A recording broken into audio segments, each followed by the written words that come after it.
Hello, je suis Elodie, photographe spécialiste et surtout passionnée de la maternité, mais aussi maman de 4 enfants.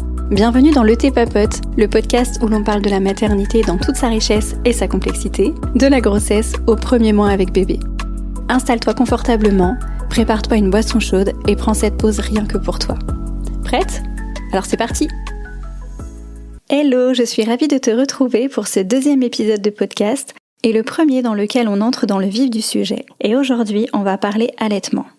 Allaiter, ça semble naturel, mais ça ne veut pas dire que c'est instinctif.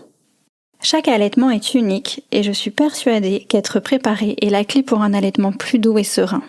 Ça t'aidera aussi à repérer plus facilement s'il y a quelque chose qui ne roule pas et à savoir t'entourer des bonnes personnes.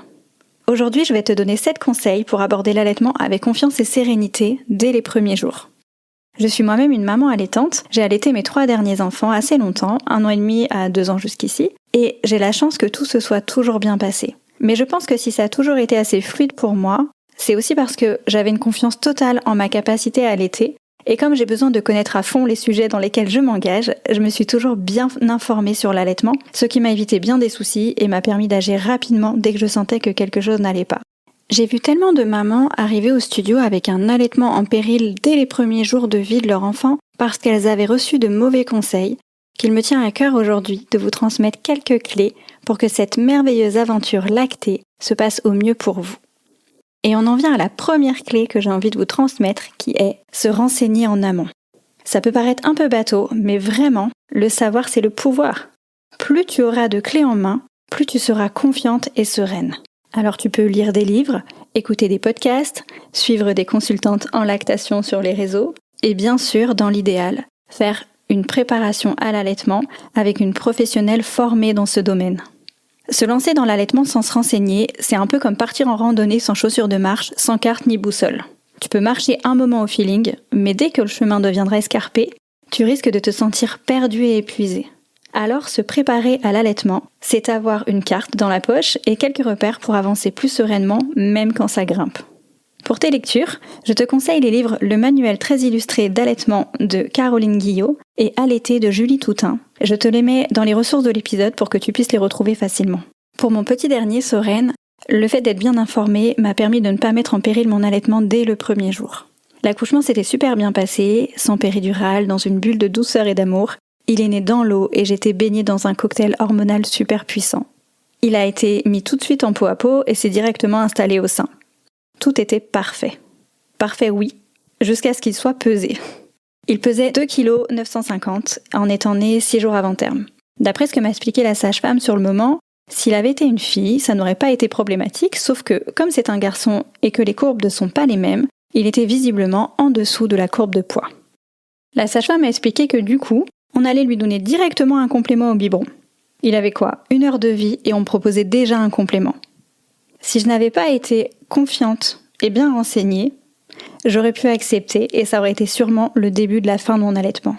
Mais comme je savais que c'était vraiment la pire chose à faire, j'ai refusé poliment en expliquant qu'il n'y avait aucune raison de le complémenter, que si ce besoin était avéré dans les jours à venir, je tirerais mon lait et je lui donnerais à l'aide d'un dalle par exemple, mais que pour le moment, on allait déjà voir comment se passait la prise de poids et que j'avais entièrement confiance en nous deux pour que tout se passe parfaitement bien. À la maternité, on a fait le maximum de peau à peau, déjà parce que c'est génial pour la mise en place de l'allaitement, mais aussi pour le lien d'attachement, et en plus, moi je trouve qu'avoir son bébé blotti contre soi, c'est le kiff total. Il a tété très souvent, la montée de lait est arrivée super vite, et en 1 mois, il avait pris 1 kg. Il n'avait donc aucun besoin d'être complémenté. D'où l'importance de savoir où l'on va, parce que malheureusement, la plupart des sages-femmes en maternité sont très peu formées à l'allaitement. Sauf pour celles qui se sont formées à ça bien sûr, et elles peuvent parfois vous donner des conseils qui sont vraiment à fuir. Alors attention bien sûr, je ne mets pas tout le monde dans le même panier, mais juste être préparé vous permettra de faire le tri dans ce qu'on vous dit. Le 2e point que j'avais envie d'aborder aujourd'hui, c'est le rôle du colostrum et la montée de lait. Les premiers jours après l'accouchement sont une vraie alchimie hormonale et physiologique. Comprendre ce qui se passe dans ton corps à ce moment-là peut t'aider à aborder l'allaitement avec plus de sérénité et de confiance. Dès la naissance, ton corps produit du colostrum. C'est ce petit liquide épais et jaunâtre. Il est concentré en anticorps, vitamines, etc. Et au-delà de nourrir ton bébé, il sert aussi à le protéger et renforcer son système immunitaire. C'est un peu comme son premier vaccin, mais version 100% naturelle. Et ton bébé n'a pas besoin d'en avaler une quantité énorme les premiers jours, hein. Son estomac est minuscule, il fait environ la taille d'une cerise, alors tu imagines bien que ça se remplit super vite. Et les premières tétées, ce sont les petites étincelles qui allument le feu de ta lactation. Ce sont elles qui vont lancer la machine et déclencher la montée de lait. Ce qui est incroyable, c'est que chaque tétée est en réalité bien plus qu'une simple prise de lait. Il y a une sorte de communication secrète entre ton bébé et ton corps, et tout ça, ça se passe par la salive. Lorsque ton bébé tète, une partie de sa salive remonte dans ces petits tunnels par lesquels le lait sort de ton sein, et c'est là que la magie opère. La salive de ton bébé envoie des informations à ton corps. C'est un peu comme s'il lui disait « Youhou, je suis là, je suis né, lance la machine, je veux du lait !»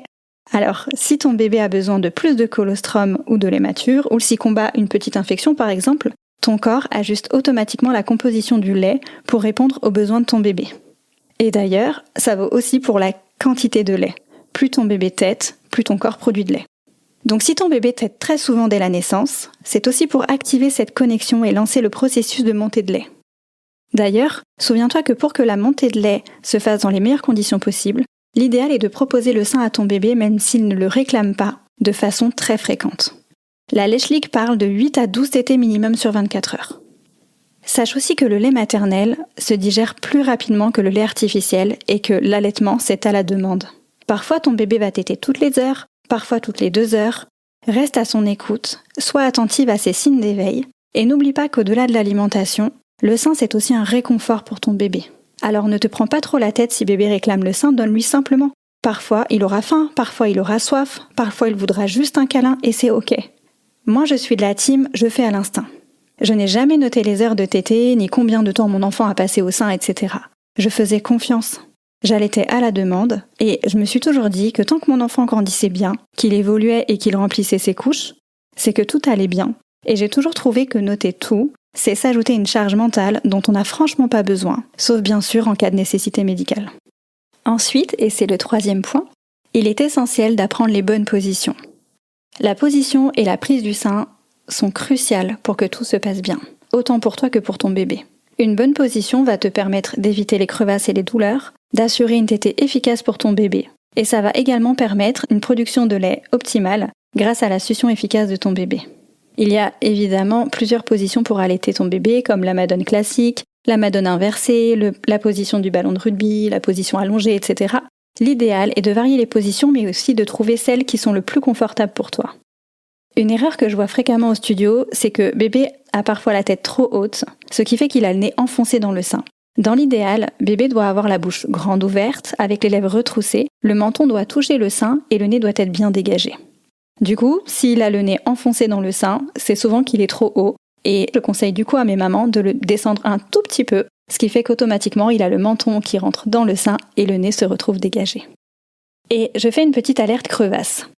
Une très très légère sensibilité peut être présente au début de la tétée, quand bébé attrape le sein, dans les premiers jours d'allaitement uniquement. Ça part très vite et si bébé lâche le sein durant la tétée et le reprend, cette sensibilité n'est plus là. C'est quelque chose de normal qui part rapidement, mais attention, j'insiste bien sur le fait que ce n'est pas une douleur. Si tu as le moindre doute, je t'invite à consulter afin d'être sûr que tout est ok. En revanche, une douleur qui persiste au-delà de ces premières secondes, ce n'est pas normal. Si tu ressens une douleur pendant la tétée ou que tu as des crevasses, je t'invite à consulter une professionnelle formée qui saura t'aider. Le 4e point, et pas des moindres, c'est s'entourer. N'hésite pas à te faire accompagner dans la mise en place de ton allaitement. C'est vraiment un précieux cadeau que tu vous feras à ton bébé et toi. Ça te permettra d'avoir du soutien, de te sentir rassuré et d'avoir des réponses rapides et surtout fiables à tes questions. Je te recommande aussi d'avoir dans tes contacts les coordonnées d'une conseillère en lactation ou d'une sage-femme formée. Comme ça, si tu en ressens le besoin, tu pourras la contacter directement sans perdre de temps à chercher quelqu'un en urgence et tu auras l'esprit tranquille. Le 5e point que je voulais aborder, c'est préparer le coparent. Contrairement à ce qu'on entend souvent, je pense que le coparent a toute sa place dans l'allaitement et il est important qu'il se sente inclus dans cette aventure lactée. Son premier rôle, c'est de te soutenir tel un pilier. Tu verras qu'un simple « tu fais du super boulot » ou « tu es une maman formidable », c'est vraiment très précieux. Au-delà de ça, il peut aussi t'accompagner en t'apportant ton cousset d'allaitement, une couverture ou encore de l'eau. Vous pouvez aussi faire une tétée à 3. Souvent quand j'allaitais mon petit dernier, mon conjoint se mettait derrière moi, donc j'étais calée dans ses bras. Mon fils était au sein et on était dans notre bulle tous les 3, on profitait du moment. C'était vraiment super, alors je te recommande vraiment de tester. et ça permettra au papa d'être impliqué lui aussi dans la tétée. Et bien sûr, il peut aussi totalement trouver sa place auprès de bébé en participant au bain, au change, en le berçant, en faisant du pot à pot, etc. Ce que tu peux faire aussi, et c'est le 6e point que je voulais aborder, c'est aménager un espace allaitement à la maison. L'idée, c'est de créer un petit coin cosy dans lequel tu te sens à l'aise. Pour moi, c'était la méridienne de mon canapé, mais je sais que pour certaines mamans, c'est un fauteuil dans la chambre de bébé par exemple. Tu peux y installer ton coussin d'allaitement, des coussins pour être bien calé, un plaid, de la lumière tamisée avec des petites guirlandes lumineuses par exemple, ou une veilleuse, et un panier dans lequel tu peux mettre des langes pour bébé, de la lanoline si tu en utilises, de l'eau, tout ce dont tu pourrais avoir besoin.